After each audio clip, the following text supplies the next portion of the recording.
sharing. Hi, my name is Mary Beth Adams, and I am with the Alamance County Public Libraries. My official job title is Community Engagement Librarian, but my focus really is on working with our community to develop some partnerships and to take the library from a space that people come to a space, an entity that goes out into the community. So I am glad to talk to you today about how we have done that and how we envision doing that in the future, and how we would love to hear from other libraries what they are doing to get out into their community and bring the library to the people. So let me go, there we go. So just to start off with, these are just a few pictures from some of the events that we have done and some of the programs we have offered. As you can see, we try to get out at all kinds of different events, and we also like to get our community helping us help the people that we help. So over on the right-hand side, this is one of my favorite things. Every year for Valentine's Day, we send home take and make kits from one of our libraries, as well as working with one of our local schools to make Valentine's Day cards for our patrons who get our home deliveries. And it is absolutely one of my favorite programs because you can tell the kids and the families, the adults who make the cards, get a lot out of it. And I know the patrons, when they open up their bags and pull out their books or their DVDs or whatever we have delivered to them, to also get a Valentine's Day card really warms their heart. So just a little bit about our library system. We are part of our county government.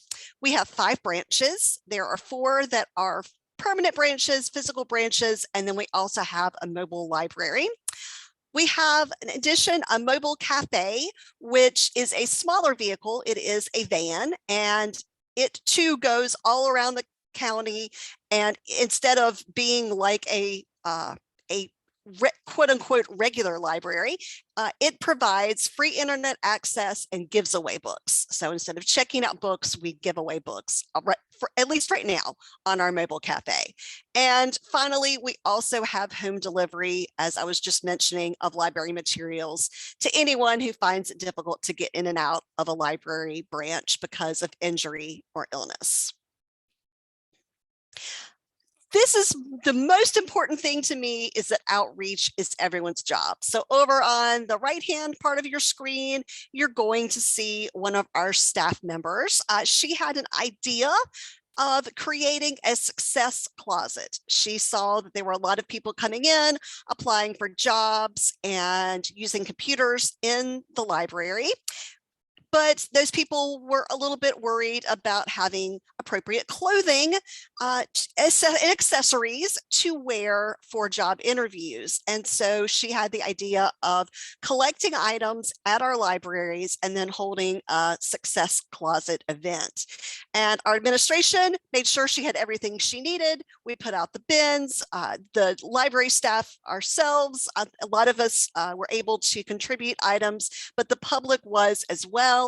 And I think she was amazed at how much we have. We haven't had the event yet, but I believe we all are fairly certain it's going to be a huge success. And this is what we want to encourage our staff to do. She's not an outreach staff member. She is a library assistant at one of our branches and had this idea and ran with it. Not every person's going to want to go quite that far in being an outreach librarian, but there are a lot of things that our staff can do, even if you don't have outreach, in your job title. Reference staff going and doing resume workshops, children's staff going to places and doing story times at a preschool, at a park, academic libraries, the subject librarians liaising with departments to have office hours in those departments, buildings, and spaces.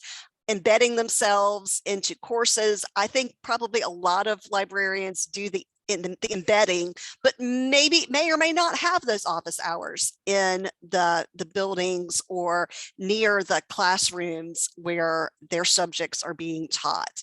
And then just being involved with student groups, being an advisor, making sure that you are connecting with your patrons at an academic library, both the professors as well as the students. And then really that means we all need to be open to leaving our desks and our safe places here and getting out into the community. And it also means as a manager, perhaps working with desk schedules, saying, okay, I am going to prioritize the fact that this person wants to go do this a story time, or this organization asked for this. How can I balance the time? We know our desks need to be covered, but can we also prioritize doing some of these other activities that may bring people back into the library? I believe we all would agree that after the pandemic, it's been harder to get people to come back in the doors. And so it's high time for us to go out and get people excited about the library and then bring them back in for our programming and our services in the building. I'm just going to talk a little bit about what we're doing and what we use. We do have a bookmobile, and it was launched not that long ago in November 2021. So we are not even at a year yet with this vehicle. And so it visits all kinds of places all over our county. It offers the same things that our regular branch libraries offer. So, and anything that you could get in a regular branch, we want to have on this mobile library. We do allow people to place holds and pick them up on the mobile library. So that really expands a sort of small space into the whole collection at all of our libraries, which is wonderful. I wanted to include a couple of pictures of programming that we've done. Both of these actually were from our bookmobile launch event, but they really symbolize what we've seen at all of our stops. One is kids getting on the mobile library, being so excited, checking out a book and carrying it. Look at my new book. Look how exciting it is that I get to read this book. And the second picture shows kids crafting. We are working with a lot of after-school programs, and most of them have asked for us to do craft programs while we are there, because students do not get an opportunity to do a lot of that at school and probably at home as well. We are always amazed at how many kids have trouble with cutting, tracing, folding, and it's because that's just not something that we're teaching in all elementary schools anymore. We're focused on reading and math, which is great, but we're missing some of these crafting skills. And it's really important for kids to also be able to manipulate things with their hands and create and feel that sense of ownership when they have made a paper flower or a pom-pom keychain. And that's what we were making at our event, and the kids just loved it. We also have take and make kits available on our mobile library. Any of our branches have extra ones, they send them over to the mobile library and they're given away at our stops. And we also create our own at times and put them out. And this summer especially, we are planning on making sure that every week, every 2 weeks, every 3 weeks, because we have a 3-week schedule, there's a new craft on the mobile library, so that the kids and the adults who come are excited to see what we have next. Our other vehicle is our mobile cafe. It visits low-income and rural areas, offering that broadband internet access and giving away books. As you can see from the picture, we have our information about our network on a sandwich board sign on the side of the vehicle. We hand it out in paper. So we want everyone in the areas that we visit to know that they can use our internet while we are parked in that space. We also have tables, chairs, and of course, a bookcase to display books. Our hope soon is to get a new vehicle and replace this one because it is very old, keeps breaking down and having trouble. And we want something that is more functional, but we will always have honor books because we have seen the power of handing a child a book and them saying, oh, do I get to keep this? Yes, you get to keep it. Wow. So many kids don't have a library at home. They do not have books that they can pick up and read again and again and share with friends, share with siblings. So we are excited that we've been able to offer that, and we want to continue to be able to offer that. And here are just some pictures from one of the events we attended with our mobile cafe. You can see we have books for all ages, little kids up to adults, and that we have giveaways, we have brochures. You can see in the picture on the left, we also had our tablets out at that event. We haven't had a lot of success with people wanting to use our tablets, but we do want to have them, and we do want to continue to offer that so that if we do run into a situation where someone says, oh, I really need to apply for this job, we have a way to do that that is quick and easy for them to access. We're going to log you in, and we're going to get this set up, and we're going to help you with this application, and it'd be immediate rather than, oh, yeah, we can do that, just come to one of our branch libraries. We want it to be an immediate experience. So as I was saying, we want to get a new van. The picture on the right shows what we're looking for in a new van is something that has a ramp, something that has a track system so we can put book carts and perhaps a STEM cart, perhaps more crates of materials along the sides of this vehicle. And so this could be used for lobby stops for retirement communities. We can offer story times in preschools. Again, we've, like every library we've stopped doing that the way we did before COVID.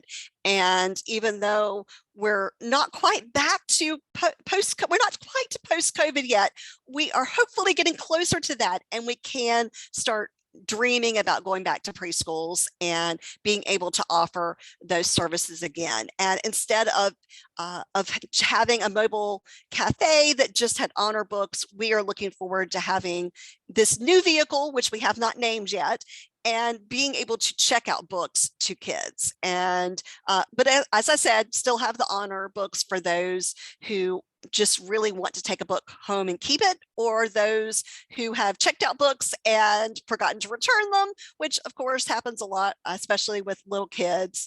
But we don't want to send them away empty-handed. The other part of our outreach is working with people who are homebound, although that term is really kind of going out of fashion. People who just have, because of injury, illness, disability, are not able to come to the library on their own. They may have transportation issues. They may just struggle to carry things in and out of the library. So we want to be able to deliver those materials to those people so that they can still get all of the wonderful benefits of the library. We allow our outreach patrons to check out up to 50 books, which is the same limit that we have for people who come into the library. And up to 20 DVDs. We allow people who, regular patrons can check out up to 10 DVDs at a time. We up that to 20 for outreach because they are keeping them longer for a longer period of time, and because they can't bring them back in 3 weeks, because obviously they're not going to get another delivery for a month. So we want them to have plenty of DVDs to watch and enjoy, and we don't want them, concerned about overdue fines. So checkout periods are a year for most of our materials and 42 days for the DVDs. So we allow them to take out a few more because we know they're going to keep them for at least 4 weeks until they get returned back to the library. We don't charge late fees for anyone, and certainly if there is materials that are lost, we work with our older adults, because most of our outreach patrons in this home delivery services are older adults, and work with them so that if they're not able to pay for the books, they're not going to be charged for them. Another service we do, which is definitely getting out in the community, is our story walks. We have 4 permanent story walks and 1 mobile story walk, which you can see in the right-hand picture. And, people really love this. They are put up around tracks at different parks, within walking paths in parks. I actually love that ours are permanent and pretty sturdy for the most part.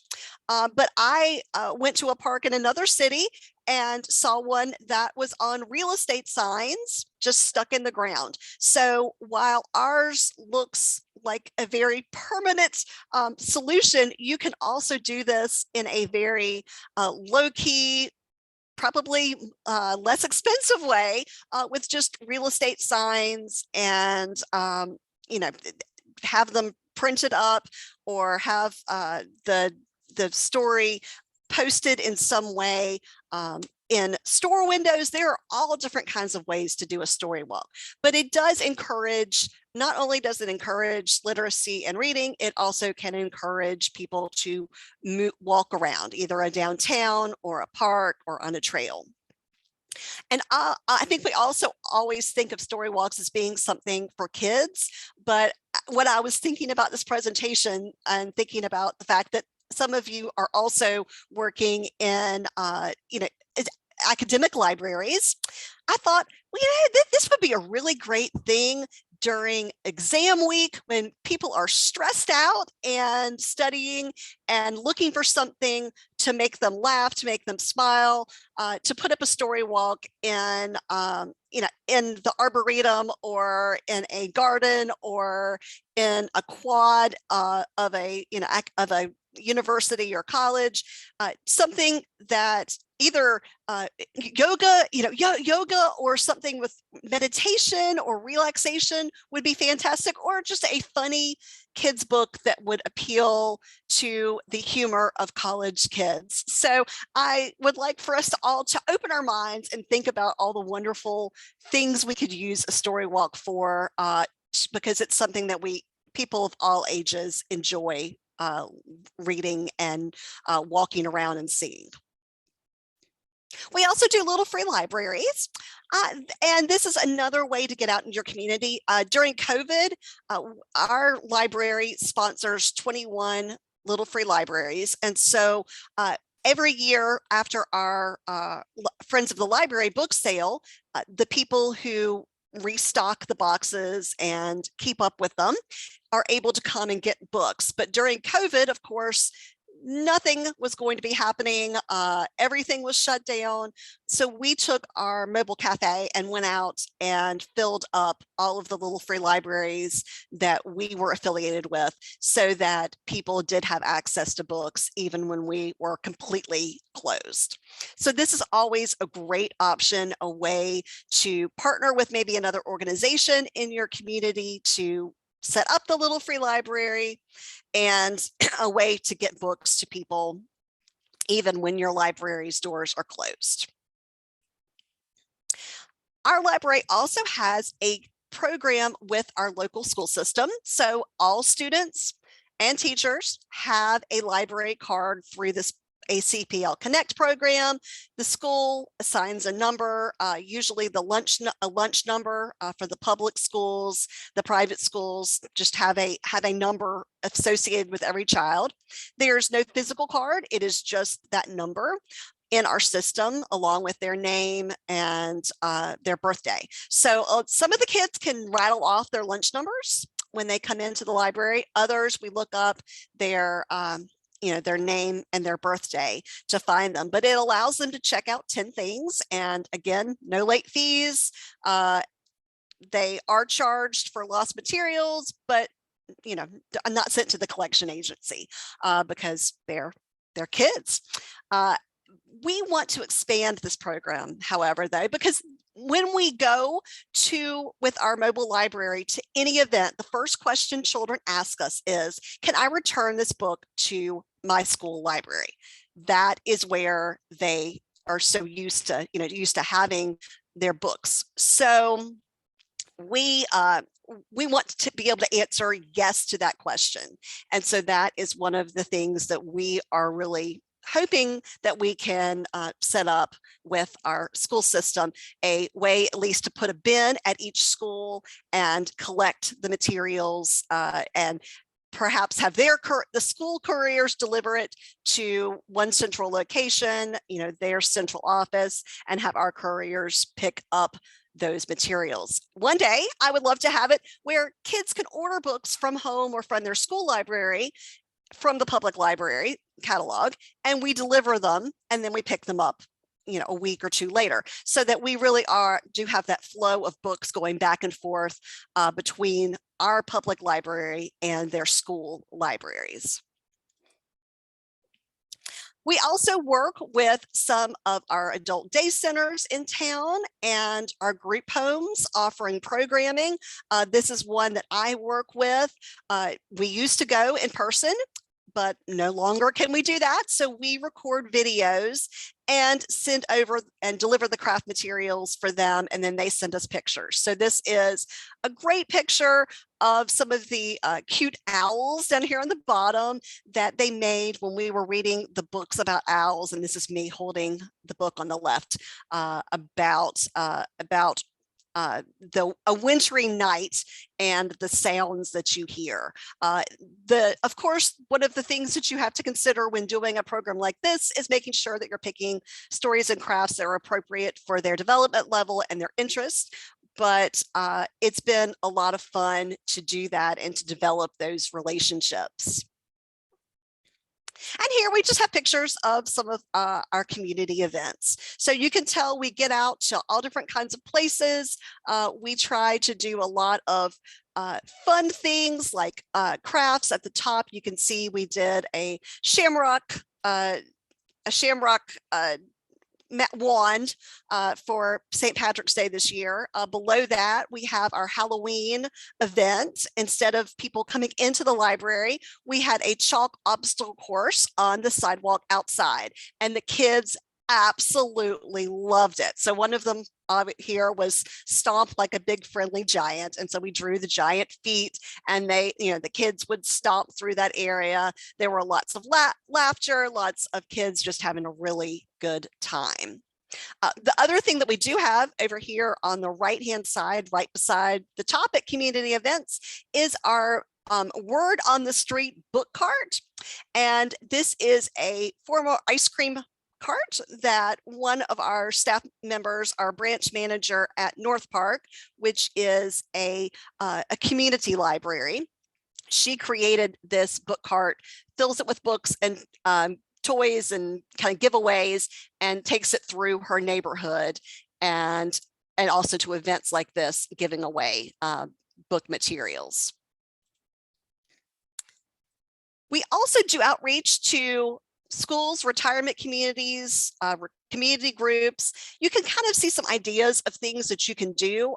When I have gone to career fairs or college and career fairs, I have brought a handout that just lists all of the library's resources in one place so that people say, oh, I didn't know the library had information about apprenticeships, or oh, I didn't know the library had online ACT or SAT practice. So we want to let everyone know what we have, especially teenagers who may not be coming into the library and may not be aware of all of these things. And then I also got to speak at a career day and created this flyer with great books for second graders. So this is a wonderful way to promote what you have in the library and to get kids excited about books by showing the covers.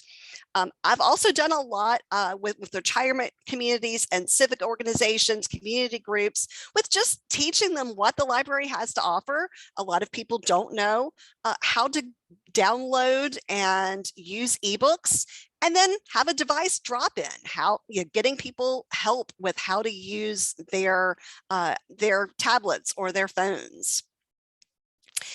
And I wanted to also share some of the other ideas that other communities have. Reminiscence programs are very popular at retirement communities.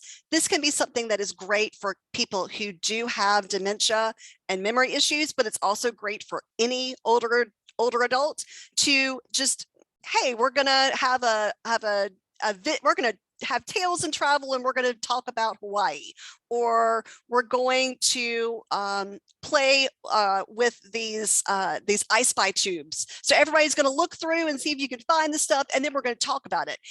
What house did what did the house you grew up in look like? Did you ever help build anything? Oh, you built a chicken coop. What did that involve? Oh, what did your dad say? So you can really draw people out and get them their mind stimulated, but that you also can really learn a lot of great stories about the people that you're working with and serving by doing some of these reminiscence programs. There are other libraries that are doing oral history projects, ourstorybridge.org. I actually just got an email today saying they are now an official 501c3 nonprofit, but it is really interesting to see what they have done. There's a group in our area that has done something similar with recording the stories of older adults, especially African-American older adults, and trying not to lose some of that knowledge. So that, I think, is a great idea for any library. We also, on the right-hand side, like I was saying, doing technology help is always a wonderful outreach program, and this library does it via YouTube. So they do these short videos that show people how to be safe on the internet, or how to use the computers, do some basic skills. And finally, we do some outreach to specific populations. I would love to do a deposit collection at a laundromat and perhaps do offer some programming. But there are all different kinds of places where you could put a bin of books and allow people to interact with those books and get a good feeling about the library. And then working with different groups. We are going to work with a group that is working with people who have been recently released from prison. So some of them have restrictions that make coming to a library impossible. They have transportation issues. So we are going to go to them and teach digital literacy, safety, interview skills, computer skills. So there are always groups like that that could use some help with a library. And my final comment would be, make some partnerships. Until you ask, you don't know what people need, and you don't know what they can offer you. So there are different groups who can offer some funding issues or help with funding issues, or they may be able to give you some ideas of organizations or people who need your help. So they already work with this neighborhood or this group, and they can help you connect with them and be able to offer services to people that you did not even know needed your help. So those are the outreach options that we offer and would like to offer. My contact information is here on the bottom, and I would love to hear from some of you if this brought up anything for you of, hey, I'd like to try this, or if there's something that you do that you would like to share with everyone else. and I'm going to stop sharing.